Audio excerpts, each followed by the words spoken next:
So after the poll results came in, I wasn't entirely surprised to find that the girl in the fireplace would be the victor of this little democratic experiment of mine. I will say though, thank you all for voting, because not only did I get over 150 people voting, but I also found School Reunion to be a strong contester against the episode I'm reviewing today, which came as a surprise to me as I didn't think it was that much of a popular episode. I'll probably do another one of these polls after I review Tooth and Claw so we can have this whole voting shenanigans thing again and hopefully break 200 votes too. That would be pretty cool. Anyway, enough on that shit. I'm here to talk about yet another Moffat story. Highly praised by many and probably despised by somebody out there. But I'm here to run through this story again myself with a critical eye and measure the levels of suction within. Are you sitting comfortably? Then we'll begin.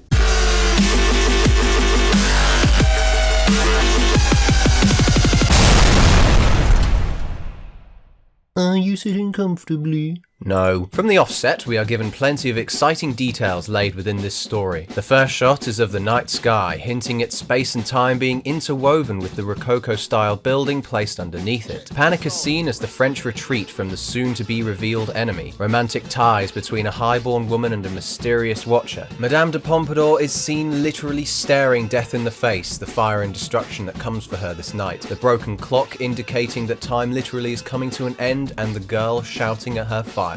Although brief, the opening of this episode is absolutely fantastic, intriguing audiences into finding out what all of these elements have to do with each other and how the Doctor's going to solve this week's mystery. After the titles roll, the camera pans up to the sky again, only this time revealing the relevance of the night sky in the opening shot of the episode. Despite the episode's reputation of tragedy, it has several moments of humour that I thought I'd point out for being very well written into the story without detracting too much from the subject matter.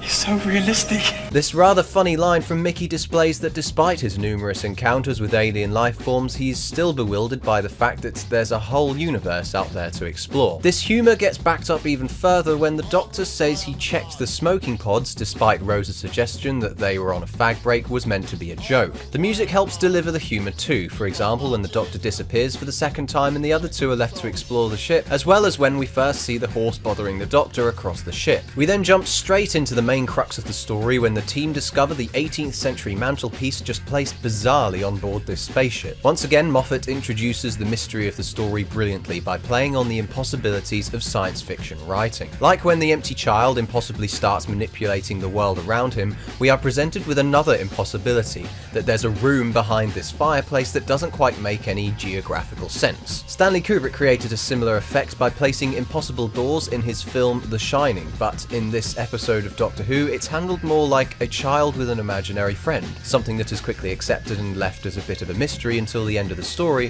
which is great for keeping your viewers invested in the story throughout the episode. This transition of mystery to imaginary friend is very much indicated through the music that changes from a low drone to something that sounds like a wind-up ballerina box. It's an absolutely beautiful sound that not only has the emotion behind it but fits the scene perfectly. For example, as soon as the Doctor steps into 1727, the low drone returns with the notes we heard earlier playing in reverse, creating an unstable atmosphere reflective of the torn hole in the universe the ship and the fireplace have created. Turning away from the music slightly, the fact that the fireplace was redesigned to rotate like those of old haunted houses adds yet another layer to the story, in that there is something possibly haunting the houses wherever this fireplace resides in. We then come to one of those genius moments in the episode where first-time viewers will become absorbed into the story without even noticing the ticking that's going on. It's genius because the ticking takes place from the moment the Doctor steps into the room. People who have watched this episode multiple times will know this, and that it isn't made entirely apparent until we have that gorgeous shot of the Doctor staring at the broken clock. This moment is not only brilliant due to its sound design, but the way the room is lit too. This may be somewhat obvious, but the light from the fire and where the Doctor came from is lit well, showing the safety and protection provided by himself and the fireplace. The other side is completely pitch black, once again applying a pseudo-achromatic use of sound to the scene, only this time it's not a voice but a ticking. It's haunting because it plays on the idea of a child being alone at night with nothing but their nightmares and whatever is hiding under their bed. I know Moffat would play on this later in the episode titled Listen in Series 8, but was explored more in depth in that particular episode. The girl in the fireplace, however, does use this to build up the climax of the scene and is left at that,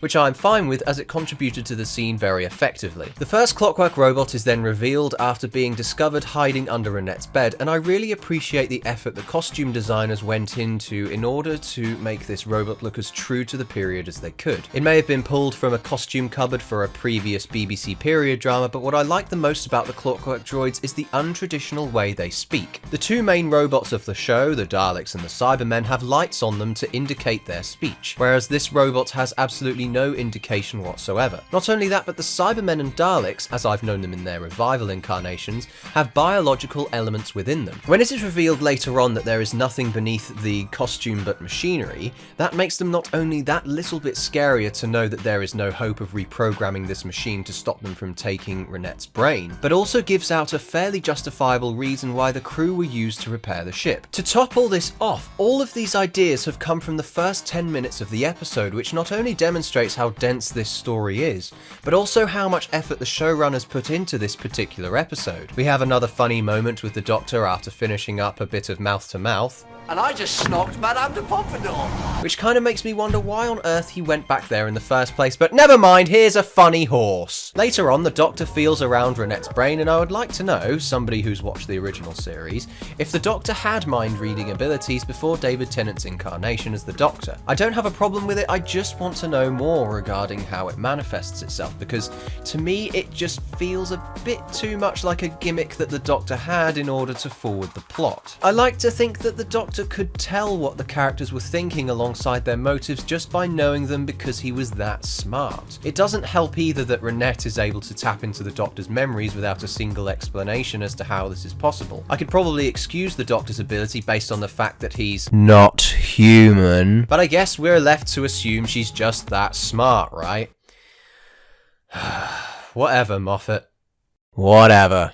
My God, they know how to party. Must party forever!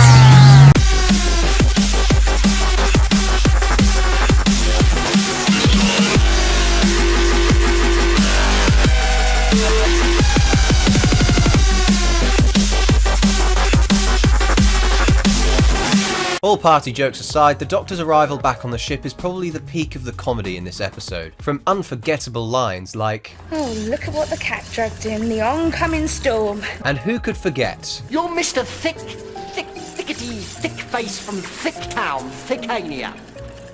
And so's My dad.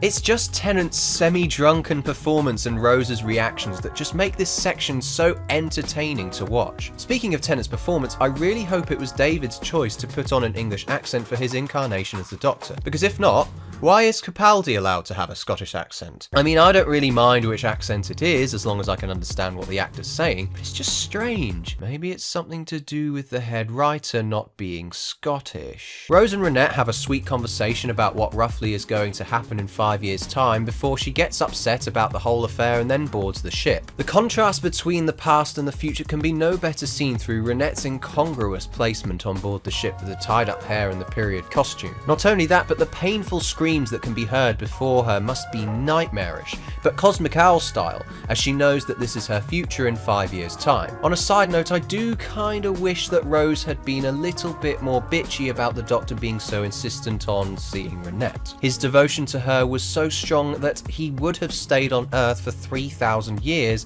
leaving Rose and Mickey behind. What a selfish thing to do! I know I'd be pretty upset about it all, especially with that big smooch at the end of Parting of the Ways. Oh wait, she forgot about that and so did he. I guess we'll just leave the romantic subplot until the end of series 2 then, boys! So now we return to where the episode started, and now I think we're pretty much up to speed with every bit of information that was required to understand what's happening at this point, except for why it was specifically Renette's brain that was required. Unfortunately, the chandeliers on the ceiling at this point... oh my god. Oh dear. They're so fucking white! To be fair, I do think Sophia Myles' performance in this episode is pretty good. She goes through so many emotions and character traits that alternate throughout the episode. From a flirtatious young woman with no restrictions to a lady of nobility, ensuring the situation she has ended up in is delayed for as long as possible, whilst retaining the persona of the king's mistress. I'm not entirely sure why we can hear the horse's footsteps from within the ballroom, considering earlier on when the characters were speaking behind the glass and mirror, they couldn't hear them then, but never mind. Nonetheless, I find the Doctor's entrance absolutely spectacular. Those slow motion shots are fantastic. Of course, the actions of the Doctor result in him potentially waiting 3,000 years before returning to his friends, which is not only a bummer for him, but a disaster for the friends he left behind. Rose's silence speaks for itself as she gazes up at the stars. It's an absolutely brilliant moment. The Doctor and Ronette have another brilliantly written conversation about slow paths and lonely angels before coming back to the fireplace we saw in the opening moments. I haven't the foggiest idea how one can move a fireplace from one location to another, but she was probably absurdly rich enough to do it, so I guess it's possible. The Doctor then returns from behind the fireplace under the assumption that he would be taking his own mistress out on a date, but alas, he missed her. This final segment is just so tragic with that beautiful melody playing in the background, in that he was unable to catch her in time. Now, I hate to throw a spanner in the works here because dramatically this final segment is excellent. The sullen performance of David Tennant, the music, the letter, the name of the ship being named after her, all of it, a great ending to a great story. However, I do wonder why the Doctor was reliant on the broken ship to return to her despite its unreliability. Why didn't he just hop in the TARDIS with Mickey and Rose, travel back to the day he rescued her, and then show her the stars? He knew that the doors and windows were unreliable in getting a specific date or time. Why didn't he just use the TARDIS? I guess he was just desperate to see her. Heat of the moment kind of thing. But the Doctor is a pretty smart guy. I thought he would have taken the safer choice. Oh well.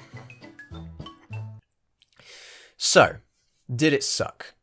This is a pretty great episode. It's not perfect, but it's very watchable and entertaining. It's unfortunate that Moffat was landed a one-episode slot that year, unlike the first series where there were less writers available to write for the show. Regardless of that, he did a great job with the density of this story. It was hilarious, emotional, tragic, scary, and mysterious. It's not without its flaws though. I think some clarity on the telepathy thing could have been put in place, and the Doctor should have taken the TARDIS to show Ronette the stars instead of hopping through the fireplace again. Nevertheless, the antagonists were fantastic. The music was great as always. Sophia Myles performed well, and the overall design work made this a pretty impressive episode. I give The Girl in the Fireplace an 8 out of 10. This human. Yes, Mickey is a human being. We then come to one of those genius moments in the episode where the first time viewers will be absorbed. No, they won't be absorbed like the Absorbaloff. That comes later. And that it isn't made entirely apparent until we have the gorgeous shot of the Doctor staring back at the cloak and block. What the fuck did I just say? The first Clockwork Orange? Nah. I've been talking about Kubrick and I've suddenly gone Clockwork Orange. But also gives out a fairly justifiable reason why the crew were used to repair the ship. Which not only I'm just gonna start the whole fucking thing again. Why not? I've got a lot of burpees in me boo-boos. Oh yeah! Right, where's my fucking script? Yeah, that's it, put it in Google Docs. Yeah, you fucking scum, yeah. Oh, there's my script. Oh, yeah.